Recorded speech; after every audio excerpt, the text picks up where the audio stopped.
Question number 3. Now in this lecture we are going to find out time complexity for this method over here. Actually this method looks like the method that we created in our previous lecture, but we have some differences over here. As you remember, in our previous lecture, when we were calling that print pair methods for this array, it was taking the first element, then printing out the first element with itself, then with the other numbers. But in this case, we will take the first element and printing out with the next elements, and continue to the second element and printing out pairs with the next elements, not with itself. And here you need to take into account that when we take, for example, 3, it's not printing out the previous elements. So we are not going to print out pair 3 with 1. So as you see inside this loop, the second loop starts from I plus 1. Basically, in our previous video, it was starting from 0, but in this case, it starts from I plus 1. That's why we call it unordered pairs.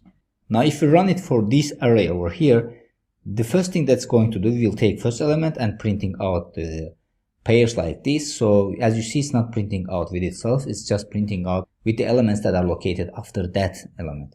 Then in the next stage, it's going to take the second element and print out the elements that comes after the second element. And at the end, it's going to take the third element and print out the element that comes after that element. So for the last element, we are not running it.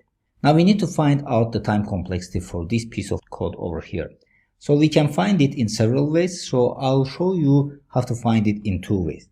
So in previous example, we have found the runtimes based on memorizing common runtimes rule. But we cannot always rely on this. So it's important that you know the runtime and deeply understand it. So here the first method is counting the iteration. So here I'm going to count the iterations. So as the inner loop, which is over here, starts from I plus 1, the first iteration for this inner loop will run n minus 1 time. N is the number of elements in the array, so in the first iteration it's going to run n minus 1 time. Now when it comes to the second iteration, it's going to run n minus 2 times, and in the third it's going to run n minus 3 times, and it goes like this until we reach 1. To find the time complexity, we need to sum up these values over here. So if we sum up these, n minus 1 plus n minus 2 plus n minus 3, and it continues like this until v1. So we can write it like this. So we know from math that we can calculate it based on this equation over here. So this is calculated based on the equation that we know from math. So from 1 to n, we can sum the numbers with this equation, which is n multiplied with n plus 1 divided by 2. So in this case, instead of n, if we put n minus 1 and do some calculation, we will reach like this.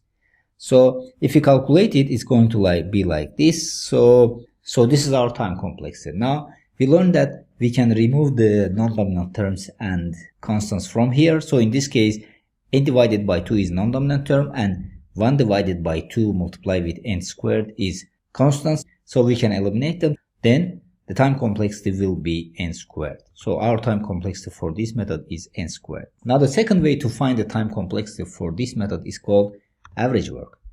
Now here we know that outer loop runs n time. Now we need to identify how many times inner loop runs. So for each step of outer loop, the runtimes of inner loop vary. But here we can think average iteration. So let's imagine that for the first step, the inner loop runs 10 times.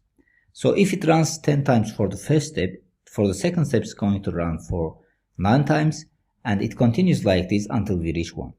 Now if we take the average over here, the average of these runs over here will be approximately 5. So 5 means that we are dividing 10 by 2. So this means that if the number of elements is so, the average will be n divided by 2. So this means that for the n times, the inner loop will run n divided by 2. So if you multiply n with n divided by 2, it's going to be like this, n squared divided by 2. So we can eliminate 1 divided by 2 from here, so the time complexity becomes n squared. So with these two approaches, I have explained how can we find the time complexity for this method. So hopefully everything is clear about both these ways.